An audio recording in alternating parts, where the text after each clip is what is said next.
أعوذ بالله من الشيطان الرجيم. سورة الحجر مكية.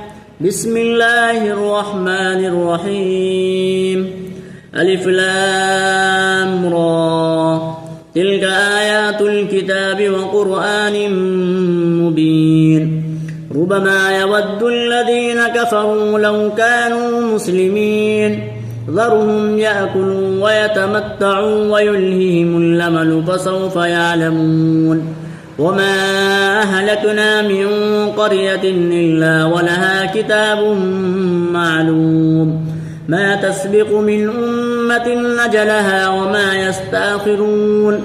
وقالوا يا أيها الذي نزل عليه الذكر إنك لمجنون.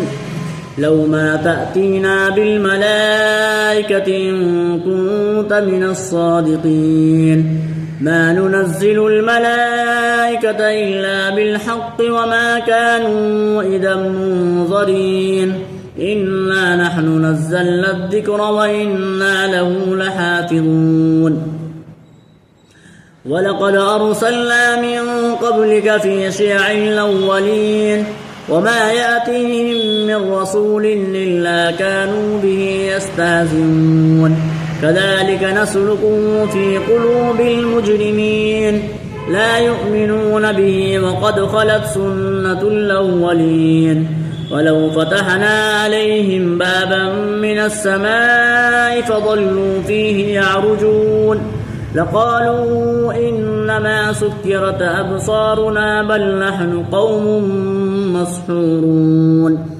ولقد جعلنا في السماء بروجا وزيناها للناظرين وحفظناها من كل شيطان رجيم إلا من استرق السمع فاتبعه شهاب مبين.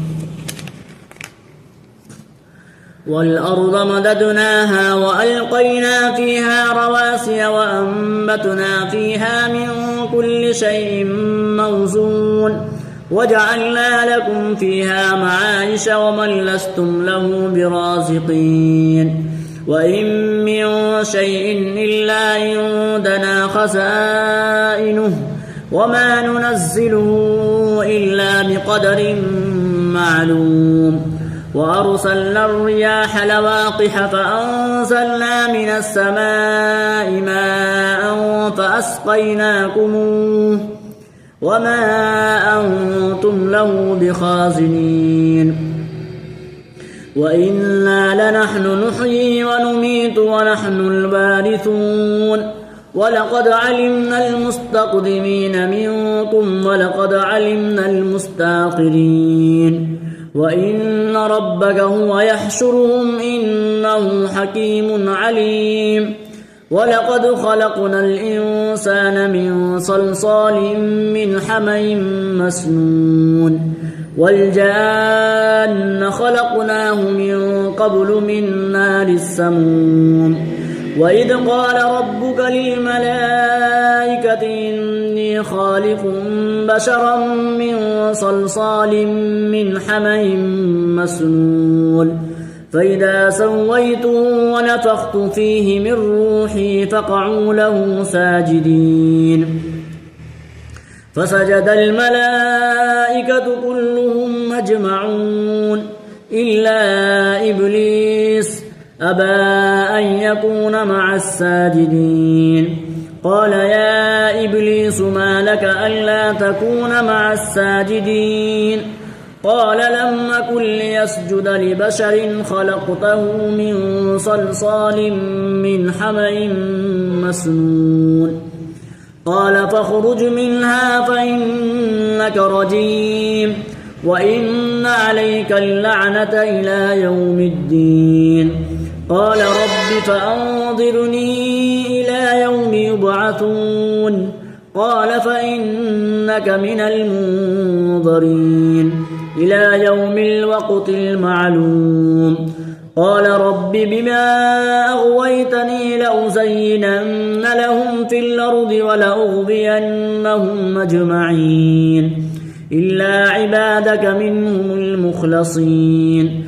قال هذا صراط علي مستقيم إن عبادي ليس لك عليهم سلطان إلا من اتبعك من الغاوين وإن جهنم لموعدهم أجمعين لها 7 أبواب لكل باب منهم جزء مقسوم إن المتقين في جنات وعيون ادخلوها بسلام آمنين ونزعنا ما في صدورهم من غل إخوانا على سرر متقابلين لا يمسهم فيها نصب وما هم منها بمخرجين نبئ عبادي أني أنا الغفور الرحيم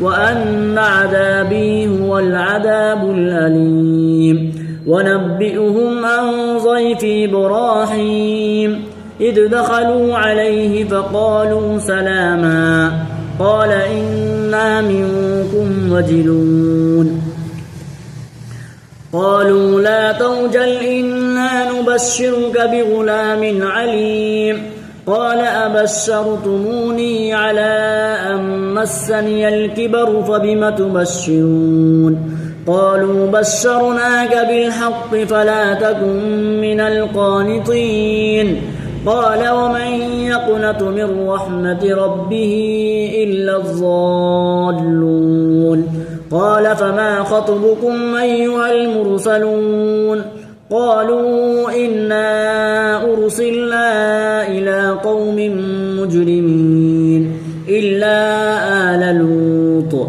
إنا لمنجوهم أجمعين إلا امرأة قدرنا إنها لمن الغابرين فلما جاء آل لوط المرسلون قال إنكم قوم منكرون قالوا بل جئناك بما كانوا فيه يمترون وأتيناك بالحق وإنا لصادقون فأسر بأهلك بقطع من الليل واتبع أدبارهم ولا يلتفت منكم أحد وامضوا حيث تؤمرون وقضينا إليه ذلك الأمر أن دابر هؤلاء مقطوع مصبحين وجاء أهل المدينة يستبشرون قال إن هؤلاء ضيفي فلا تفضحون واتقوا الله ولا تخزون قالوا أولم ننهك عن العالمين قال هؤلاء بناتي إن كنتم فاعلين لعمرك إنهم لفي سكرتهم يعمهون صدق الله العظيم.